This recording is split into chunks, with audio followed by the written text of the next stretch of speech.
Alors, dans le cadre de nos capsules éducatives en prévention et promotion de la santé à l'IUCPQ, j'ai le plaisir aujourd'hui de m'entretenir avec un collègue, un ami, le Dr Éric Larose, qui est responsable du laboratoire d'imagerie cardiovasculaire avancée, le LICA. Alors, Éric, merci de te livrer à cet exercice aujourd'hui. Merci pour l'invitation. Qu'est-ce que c'est que le LICA, finalement? Ça fait quoi, cette structure-là, ici, dans notre institut universitaire? Le LICA, ou le laboratoire d'imagerie cardiovasculaire avancée, comme tu le mentionnais, est un laboratoire qui a été mis sur pied en 2007 ici au centre de recherche de l'IUCPQ et a pour rôle essentiel de nous permettre de faire une analyse normalisée des images d'athérosclérose et d'images cardiaques avancées par la résonance magnétique et par le TDM, tomodensitométrie.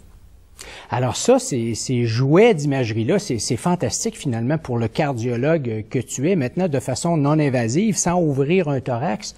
Tu as des images en 3 dimensions absolument extraordinaires. Qu'est-ce que vous regardez exactement dans vos protocoles de recherche, là? On regarde plusieurs choses, tu as entièrement raison. On parle d'autopsie chez un être vivant. Grâce à ces modalités d'imagerie-là, ça nous permet d'aller voir des choses qu'auparavant, on ne voyait qu'une fois la personne décédée. Donc, ça nous ouvre toute une porte sur la possibilité de voir l'évolution du cœur, toutes les différentes structures, morphologies, fonctions cardiaques, mais également au niveau vasculaire, au niveau des artères carotidiennes, par exemple, au niveau de l'aorte et au niveau des artères fémorales. Ça nous permet de voir l'apparition de l'encrassement de la paroi des artères, l'athérosclérose, et de voir son impact sur la structure et la fonction cardiaque.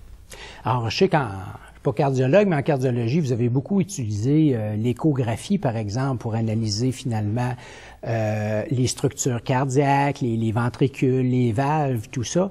Dans quelle mesure, finalement, maintenant, l'imagerie par résonance magnétique, c'est pas une percée technologique en termes de raffinement de mesure? Est-ce que c'est plus précis? Oui, bonne question. Chaque modalité d'imagerie a sa spécificité, sa particularité. Ce que l'imagerie par résonance magnétique et la tomodensitométrie rajoute que l'échographie ne faisait pas, c'est à rajouter une vue tomographique, c'est-à-dire qu'on coupe le corps comme un saucisson en tranches fines et ensuite on peut le reconstruire en 3 dimensions. Donc, c'est les belles images qu'on voit dans les reportages à la télé, par exemple, qui nous montrent vraiment un cœur qui tourne sur lui-même et nous permet de le tourner dans tous les sens. Donc, toutes les facettes qui étaient cachées auparavant par des méthodologies qui étaient un peu plus anciennes sont maintenant visibles et peuvent être reconstruites dans tous leurs détails.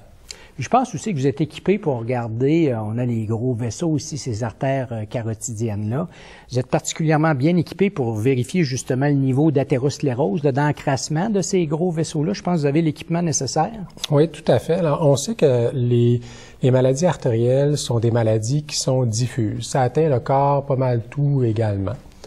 Et ce qui se passe au niveau des artères du cœur, les artères coronaires, donc celles qui sont responsables des infarctus, et ce qui se passe au niveau des artères au niveau du cerveau, qui sont responsables des AVC, des accidents vasculaires cérébraux, ça se traduit par les artères carotidiennes également. Ces artères carotidiennes nous intéressent parce qu'elles sont plus grosses, à peu près la taille de mon petit doigt chez des gens jusqu'à mon pouce, et en plus sont à la surface de la peau, donc sont faciles à imager. Donc on utilise les carotides comme témoins de ce qui se passe au niveau du cœur et au niveau du cerveau.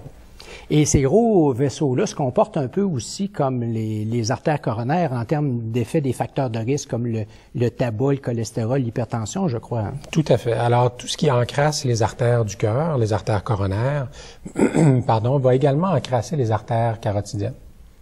Alors donc, on se retrouve, comme vous le voyez, là, avec un parc d'équipements. Le Dr Larose a maintenant un parc d'équipements qui va être bonifié d'ailleurs parce qu'il y a une structure, le centre de recherche va être agrandi, où il y aura ce type d'équipement-là entièrement dédié à la recherche. Et c'est donc, vous voyez que donc nos experts en maladies santé cardiovasculaire sont équipés d'outils de pointe pour mieux comprendre justement quels sont les facteurs impliqués dans le développement de cette maladie qu'on appelle l'athérosclérose, l'encrassement des artères qui conduisent à des événements cardiovasculaires.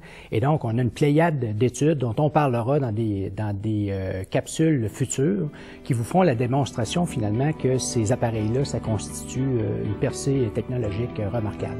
Merci beaucoup, Éric. Merci, Jean-Michel.